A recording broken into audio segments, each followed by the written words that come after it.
Thank you. You know, we've already heard about our speakers. I'll say a couple of lines from here, then take my seat there and conduct the session. The subject given is business of sports. You've just had lunch, so I was given the very difficult task of getting you awake. You go to Lord's. Several of you have been there. You go to Lord's. There's a very nice museum, very nice museum. 64% people visiting the Lord's Museum in the last couple of years have been Indians, 64%. And 52%, rather 92% of the 64 say one thing. You know, the first, they step in, they meet the stewards and they say, "Where did Saurav Ganguly open his shirt?" That generates enormous revenue for the Lord's Museum. So Saurav, he doesn't get royalty from them. Maybe he should ask now as an MCC member. But just to set it up. Goria, quickly I'll interrupt. I'm on the MCC World Cricket Committee, and the first thing I said when I went on the first day of the meeting at Lord's, I said I've got 2 test match hundreds at Lord's. So can you put that up properly so that people ask about the hundreds Correct. and not about the shirt?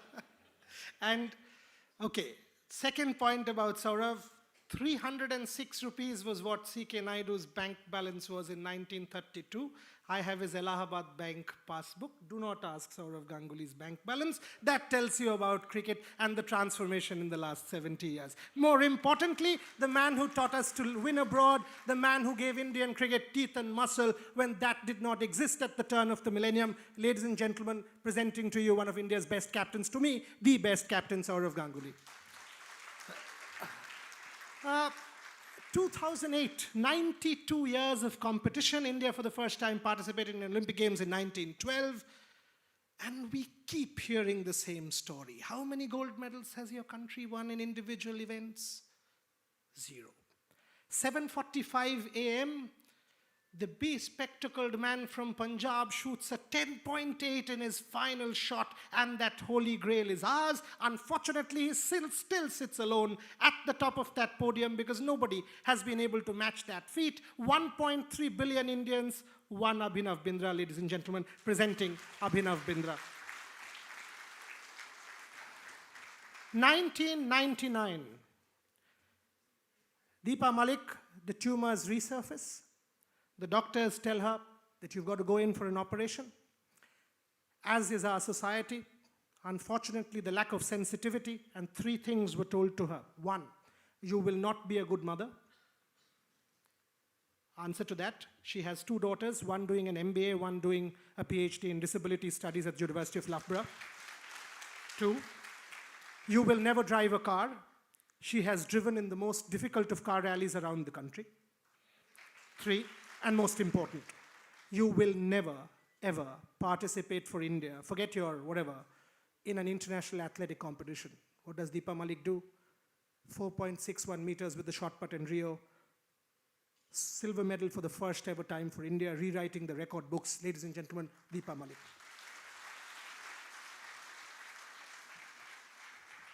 Saurav, Mr. Singhania just introduced saying we watch cricket and it's the most popular sport. Both of us know in the Ranji Trophy there are 2 crows and 3 donkeys along with you and me maybe watching. We only watch IPL. Will you agree that we love spectacles and not sport? I think it's the format. It's also the format which brings in people. When I started playing Ranji Trophy, there was no IPL, there was no T20. So people came to watch Ranji Trophy. My first final in 1991, and I'm not that old. It's in the year 1991, and we had about 20,000 people watching a Ranji Trophy final. Bengal played Delhi. So times have changed. People want fast things. People don't have so much time to sit and watch 5-day test cricket. Otherwise, what could be the reason? If I, someone who's played the game, I would be watching Virat Kohli get the 245 in Mumbai rather than him hitting 4 sixes in 4 overs in an IPL game, because that's more quality, that's more, that requires a lot of hard work, a lot of concentration, batting for 2 days. But that's the way the world has gone. It's the acceptance of different formats, and that's the way IPL is so popular. Rather, T20 format is so popular. It's not just IPL. When India plays T20, every seat is full. We hosted the World Cup at Eden Gardens, the Pakistan game. I was thinking where I can print 1,000 more tickets to give to people. So it's the format which people like. And that's the way it is. Certain sport embraces certain countries. You know, you go to England, it's about football. You come to India, it's about cricket. You know, you go to the European countries, it's about football. So that's the way the world works, and you have to live with it. Abhinav, you know, the brief that was given to me by the organizers said, and they're right in a way, that we are doing a number of sports leagues, so that perhaps is an index that this country is moving forward. But just to set the record straight, I'll mention 5 leagues here. The IPL makes money. But Saurav, Mr. Neotia, both of them co-own Atletico. If they lie, that's a different matter. But if they do say the truth, they are losing 20-25 crores every year from the football club. Kabaddi, Just losing be money. careful of him. He knows his bank account in 1938. He knows how much we lose. Thank God he didn't speak about my bank balance. So just be I careful don't about know that. That's why I didn't say it. But seriously, every football club owner in the ISL losing money. Kabaddi, perhaps losing money. Tennis, Mahesh, seriously in debt. Wrestling league did not take off, attributed to demonetization. What is the story with Olympic sport? Is it about money, infrastructure, that we do not win, that we do not have another Abhinav Bindra with, and we still struggle with 1 gold medal?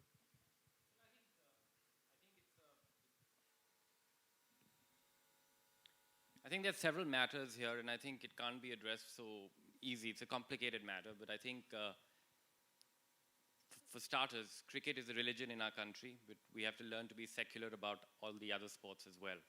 I think it's, it's until and unless that happens, we are not going to grow. And of course, we need investment in other sports. We need infrastructure development happening. We need a lot of grassroots development that needs to be done. And we need people to go out there and play. We need sport to become a social activity. Until and unless that happens, we aren't really growing as a sporting country. When on a weekend a family chooses to go and play sport over going and watching a movie, perhaps, that's when there would be some change. Until that time, your leagues will continue to lose money, and we can talk about the business of sport for 5 minutes, and that's pretty much it. End of story. Yeah.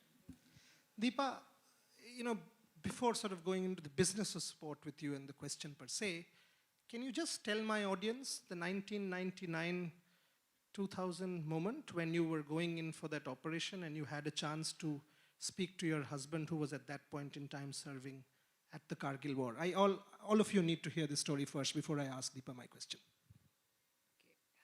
You got me again.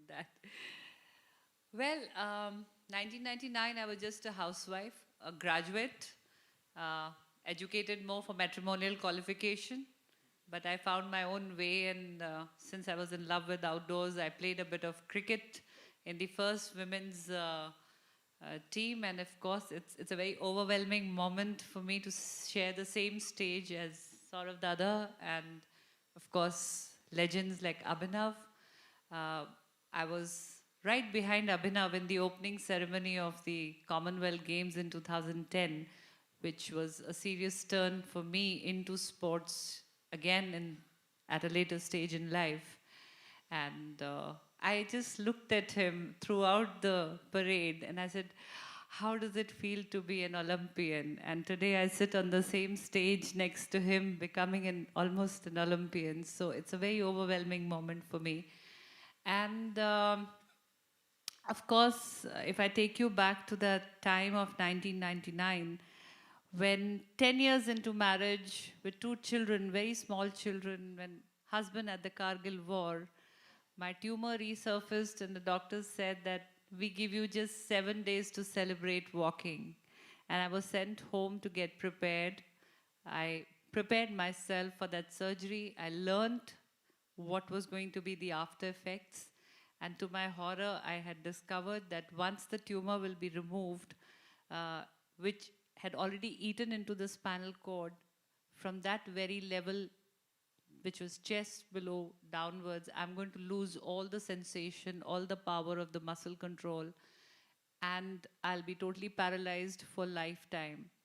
And well, of course, that part, I always say I was emotionally distracted because my husband was already at the war and I was not in any communication with him. And for me, at that point of time, it was very important to live. I wasn't worried about my legs. I was only worried about getting through past that surgery alive, because it was supposed to be a brain stem surgery, and I had to be alive for my children because I had no clue where my husband was. And sure enough, when I was taken to the surgery, the doctors asked me. So that day, two things happened, Boria. One thing was that I requested that I should walk the last steps that to the operation theater, because I did not want to be taken on the stretcher. I just wanted to enjoy that feeling of walking, which I was going to lose when I wake up from the surgery. And second, I requested was that, can I at least hear my husband, because I need to know if he's alive or not. And that is when they took me to the hotline room where the radio sets were put up, because I was in a referral and research hospital in Delhi.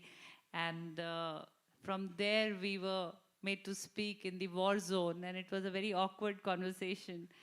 I took on the radio set and I said, "Hello, Bikram, over," because that's what you're supposed to say, over after every line in that radio communication. So I said, "Hello, Bikram, over.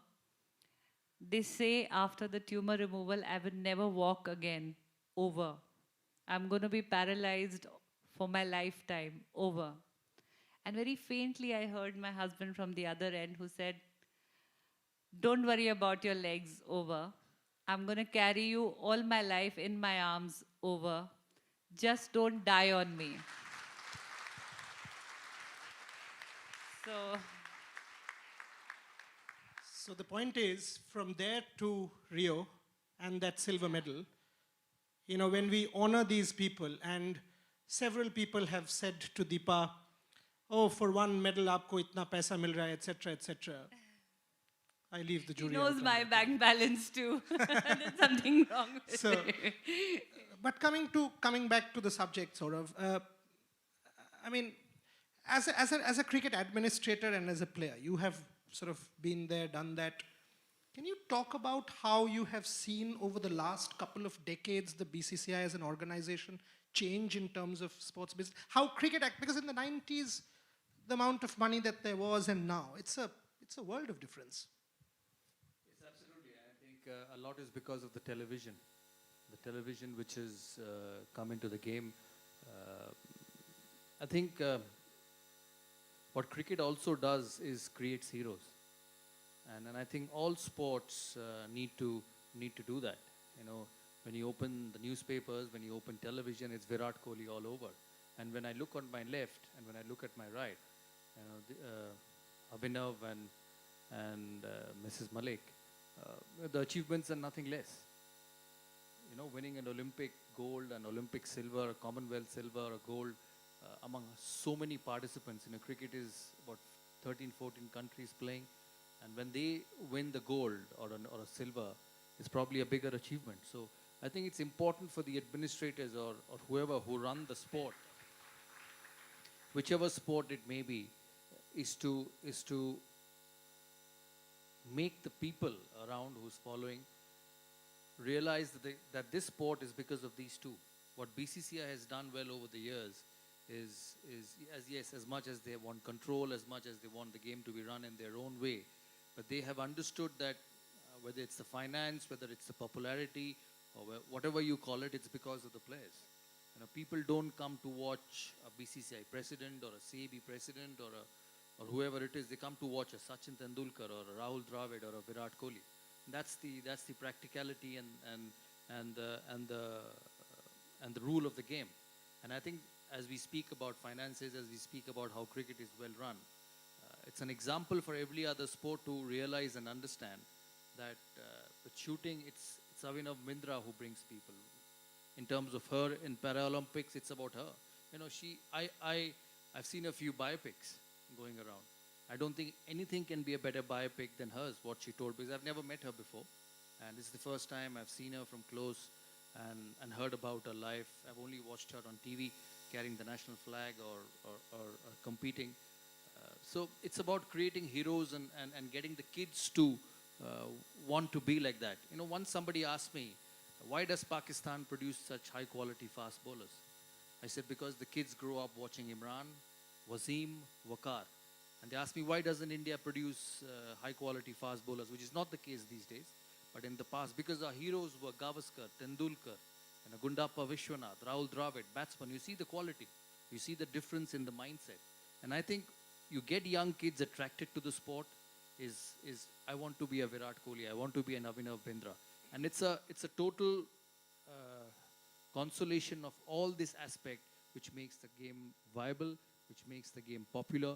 And I think the BCCI, the Board of Control of Cricket in India, has done that in a very clever way of making the players with their performances, with their visibility, the heroes with young children want to be.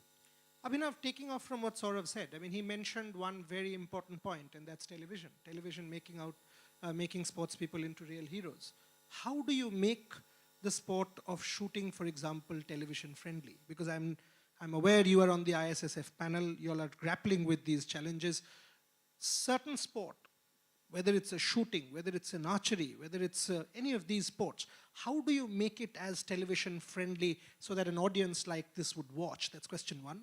And question two is I want to actually, want you to tell my audience how isolating it is. I mean, team sport is very different, but when you, in that little cocoon of yours, prepare 8-10 hours a day for 4 years, and then you know that the chances of failure are far more than chances of success. I mean, if business leaders need to take something from a sports person, if there's anything, any lesson that a sports person can actually talk about in a forum like this, what would that be? Well, I'll answer the second part of your question because I'm not the television expert here. You are. So perhaps you could help me a little bit on how I could perhaps, what we could do to popularize my sport. But I think the sport of shooting in particular has done well in the last Olympic Games. I think the finals of the Olympic Games were very well watched. People enjoyed watching shooting on TV. It's a lot of one-to-one duels now that are happening. So it's much more attractive and people can follow it much more easily. So that's good. On the second side of it, I think as an athlete, as a sports person, you failure is part and parcel of the game. I think we fail more than we win, and that is reality.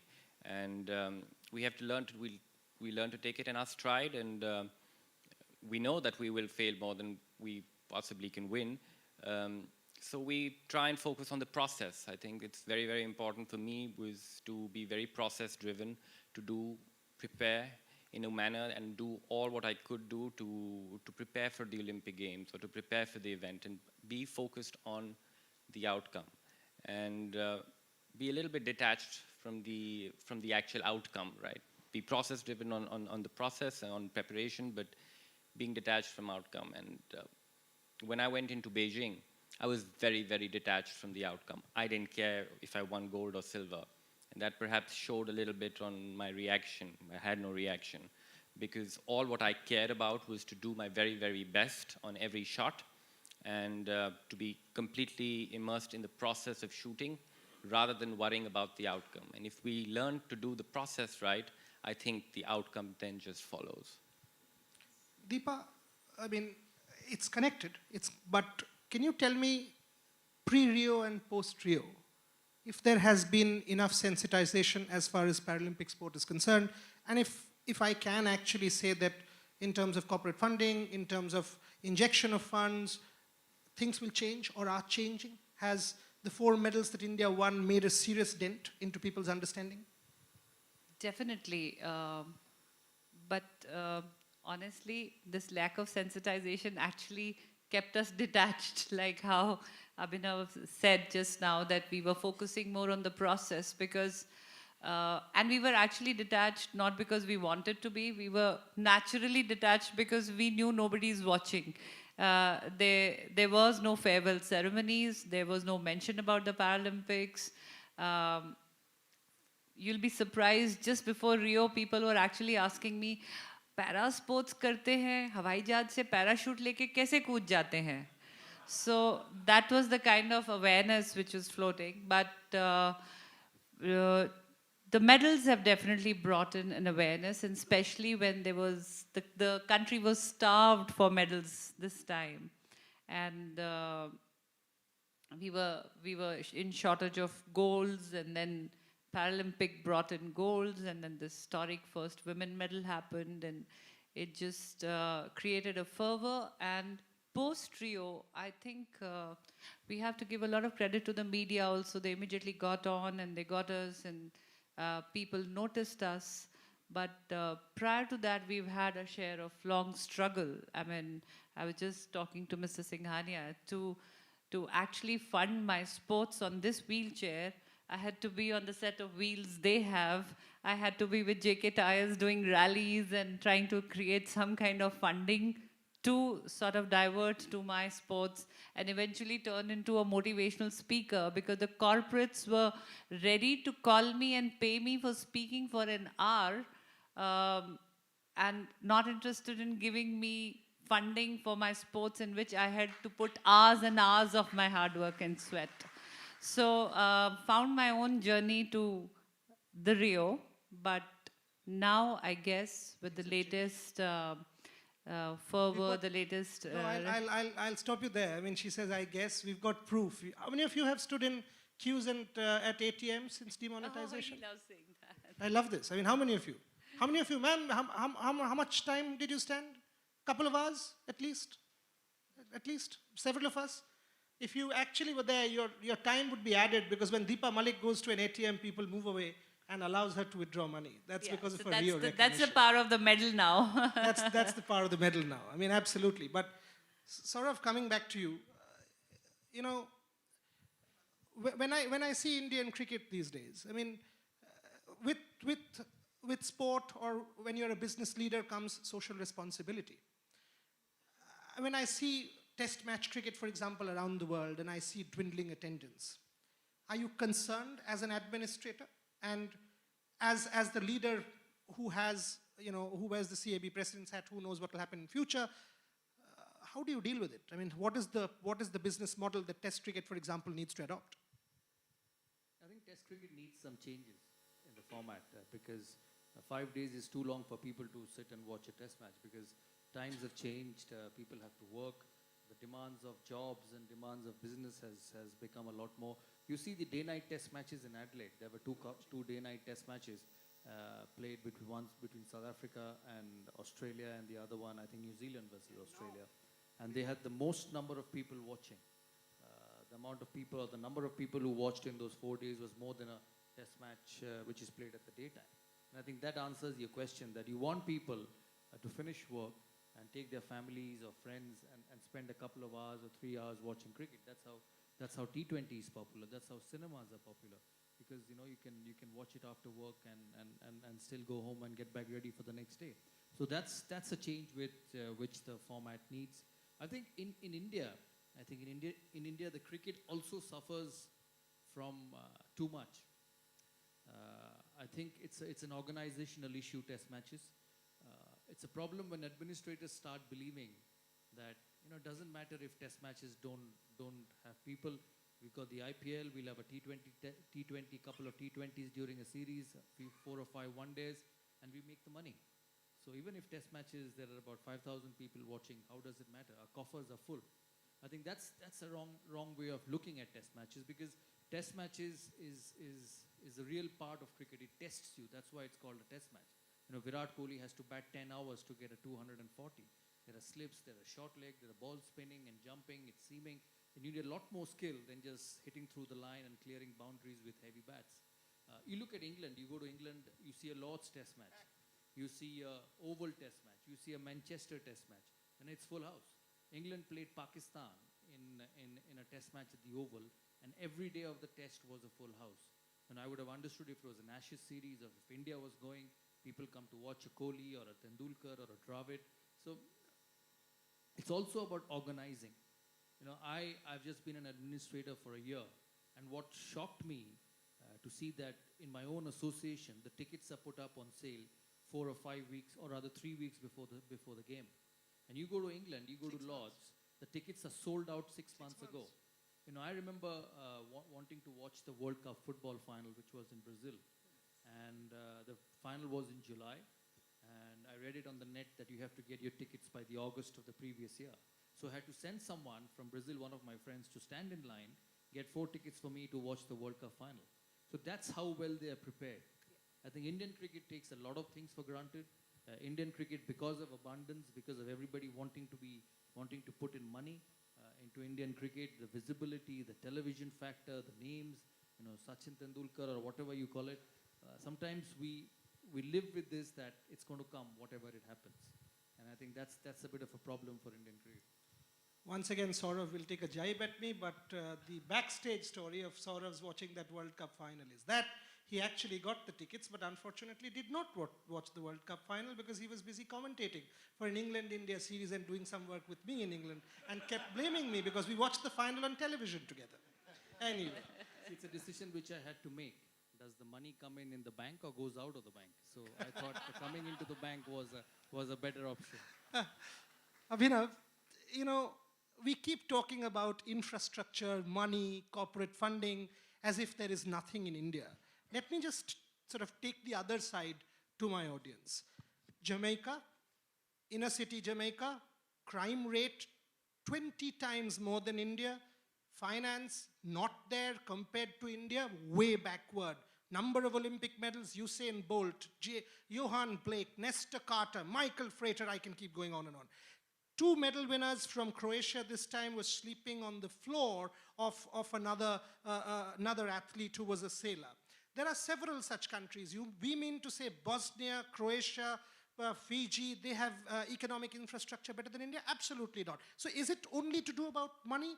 And I'm asking you specifically this question because you were part of that NRAI committee, which for the first time I've seen a committee do work. And that NRAI committee gave a report where you said that we do have money. Our athletes weren't able to use the money properly. Can you elaborate? Well, I think talking about Rio, I think our elite athletes had access to a lot of funding, a lot of government funding. But the money tends to come in at the very end. I mean, if you give $100,000 to an athlete 3 months before the Olympic Games, he or she's not going to be able to do anything with that money. Perhaps go on a holiday with it or whatever. And that's what happened. But 3 months before the Olympic Games, you're already prepared. You can't really do anything at that stage to prepare. So preparation doesn't just happen at the very end. The Olympics comes once in 4 years, but for the athlete, it's every day.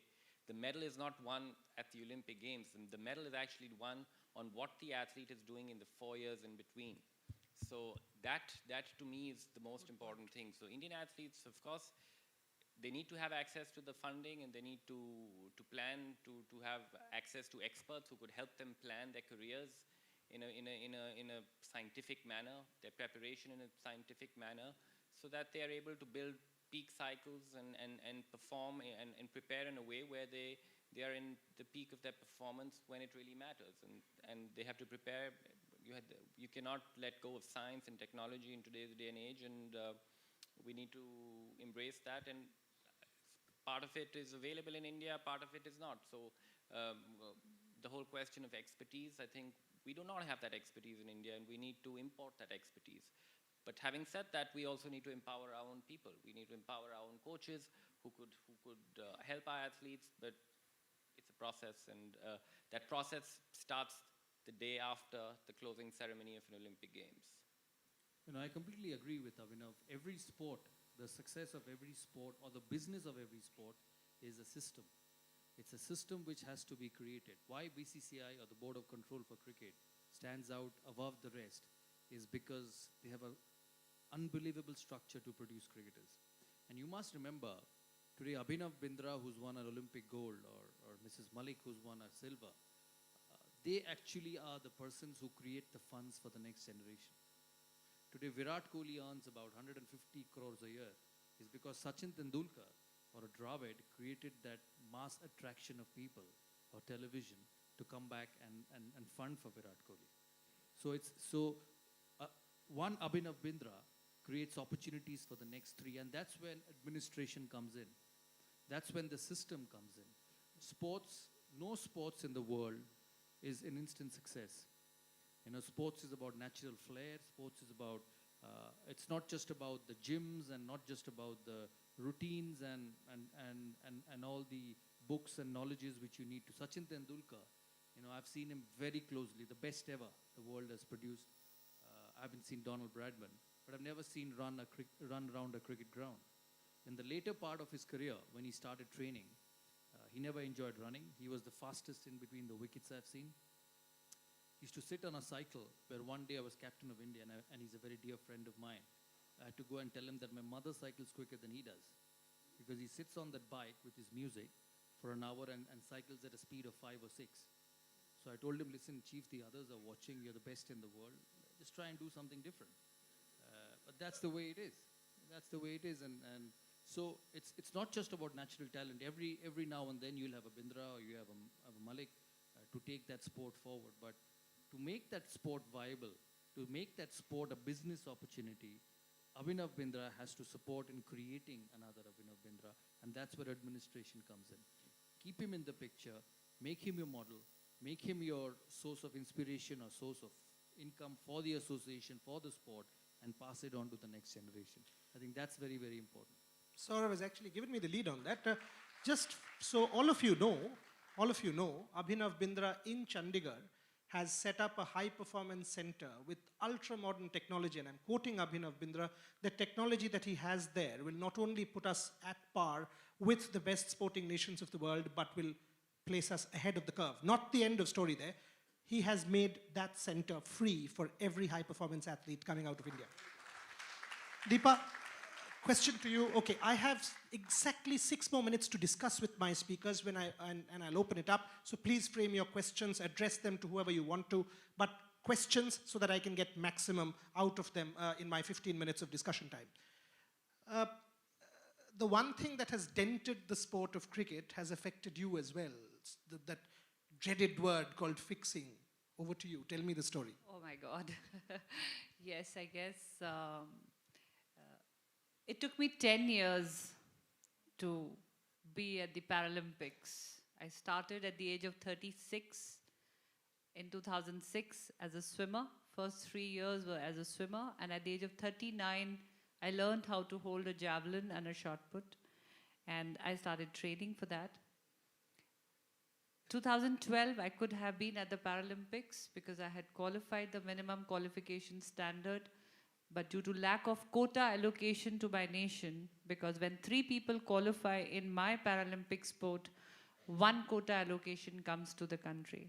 In spite of sitting qualified, I could not go because there was just 1 woman and no quota for the woman to represent country.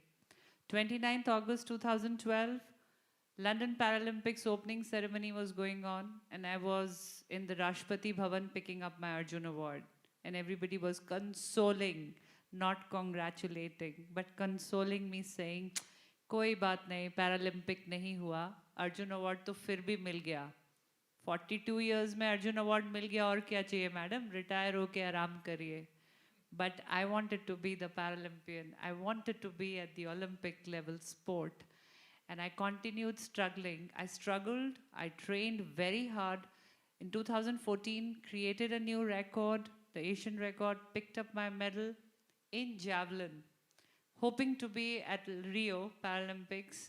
And when the MQS list comes out for my disability category, it is shot put and not javelin. Now, if I have to be a Paralympian, I have to train all over again in shot put, where the equipment is far heavier than a 600-gram javelin. I'm up against 2 younger women.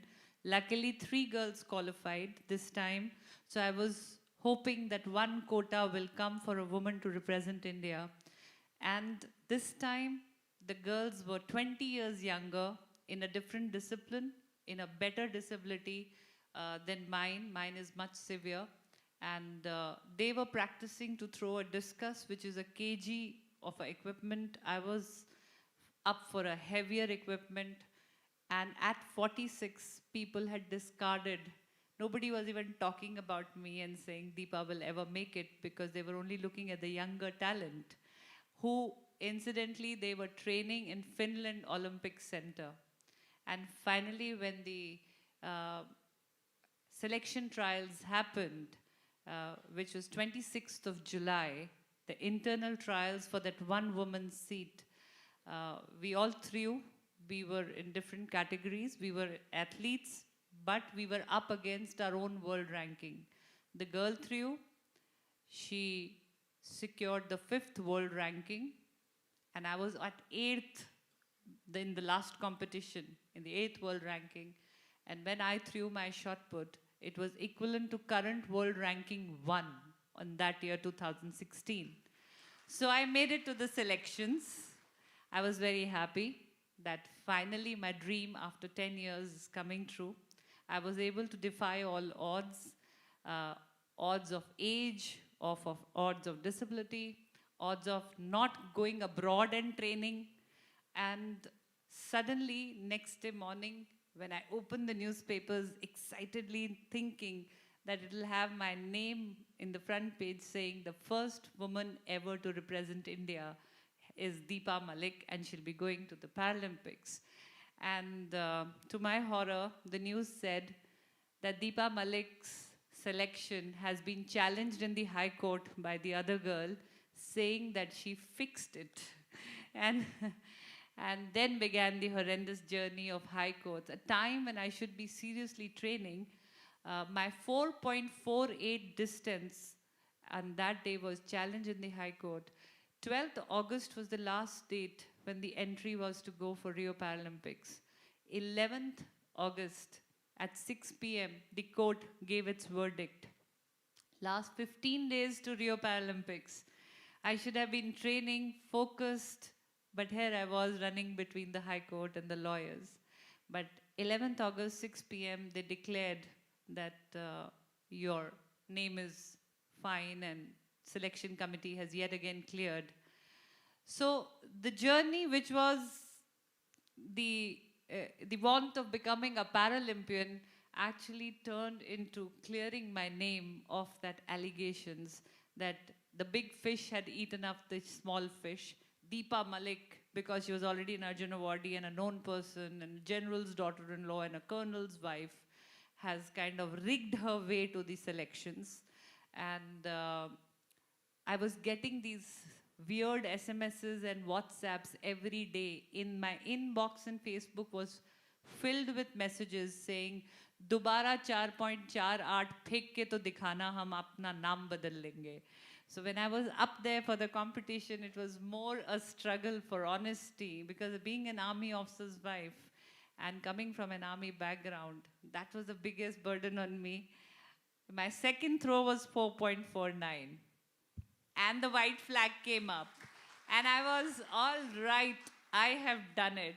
So I guess for me at that point of time, Rio got over at 4.48. But of course, the medal I picked up was at 4.61. So I don't think I should ask any more. Open to questions. Questions, please introduce yourself, sir. Can I have microphones there, please? Please introduce yourself and address the question to whoever. I think there's a microphone there. Yeah, thank you. Yeah, I'm Sanjay Karan. My question to the panelists is, we have seen a lot of talented guys when it comes to junior sports, hockey, cricket, everything. Somewhere down the line, by the time they get into the senior players list, they get lost. How does the country manage that talent? Saurav? Question. I don't think it happens in cricket. You know, a lot of these young players, I've seen Sachin Tendulkar at the age of 13, and I've seen him till the end of his career. I've seen Rahul Dravid at the age of 14, even Virat Kohli at the age of 14. And they've gone that distance to become one of the greats in the world. And for that, the system is important. It is about the transformation of the player from a junior level to at the international level, and his success depends on what we administrators provide, what we associations provide, what we sports bodies provide. Abhinav said something very rightly, that you don't produce a champion in 3 months. That $100,000 has to come year after year after year for the next 15, 20 years to produce 5 champions in those 20-year period. And I think that's where cricket in India is different, because the investment which goes in for Jayant Yadav is the same for a Virat Kohli, or the same which has gone in for Sachin Tendulkar and the player before. So all of us who run sports federations must realize that any game, any sport, runs because of the players. It's run because of the athletes. The athletes make that sport popular. Sometimes, and I'm an administrator now, I am the president of the Cricket Association of Bengal, and I can see it. We as administrators at times feel that, yaar, दूसरे आ जाएंगे. ये गया, दूसरा आ जाएगा, क्या फर्क पड़ता है? Champions don't come that way. You have to respect a player. If you respect a player, because the public ultimately sees the player. If you respect the players, public will respect the players and the sport will be a success.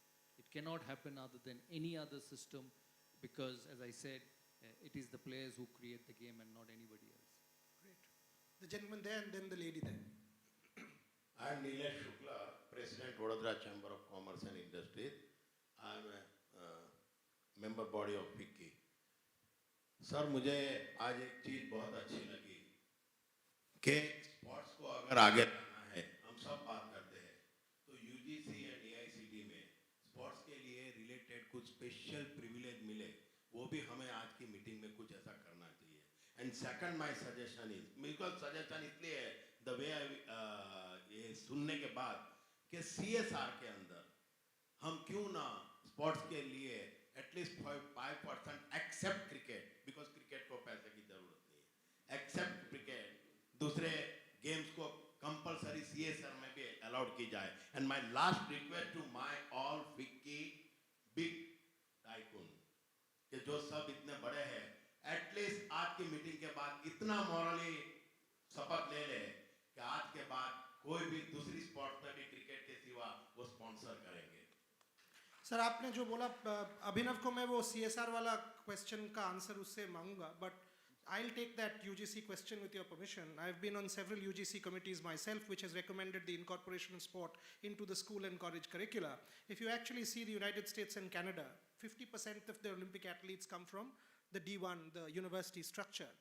And in India, not even one athlete comes from that academic structure. And we were having this meeting. आप एक बात बताओ, physical education teacher और mathematics teacher को same सम्मान दिया जाता है हमारे देश में? So the problem is there. आप फिजिकल एजुकेशन टर्मिनोलॉजी को चेंज कर दो पहले.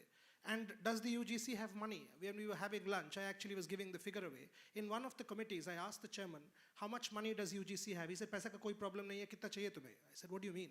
Apparently, in the last 5-year plan, several thousand crores were not spent by the UGC. That was the excess, okay? And 500-600 crores is no mean money for, I mean, nothing for the UGC, which has so much money. So all we need is 5 centers of excellence across the country, 5 universities, and we will be able to produce champions. So unless there is a merger, unless there is an incorporation of academia and sport, and organizations like this can spearhead that challenge, there will be no revolution. There will be one Saurav Ganguly, one Deepa Malik, and one Abhinav Bindra. Abhinav, the CSR point. Well, philanthropy in India is a complicated subject.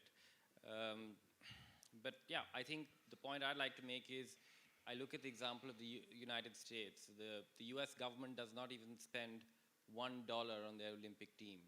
The entire US Olympic team is funded, is sponsored by the corporate world.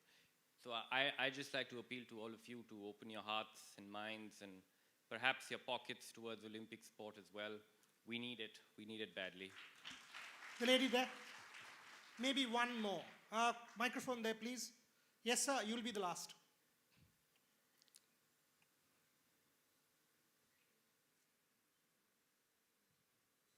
My question is for Saurav Ganguly. Hi, Saurav, I'm Nivedita from FICCI.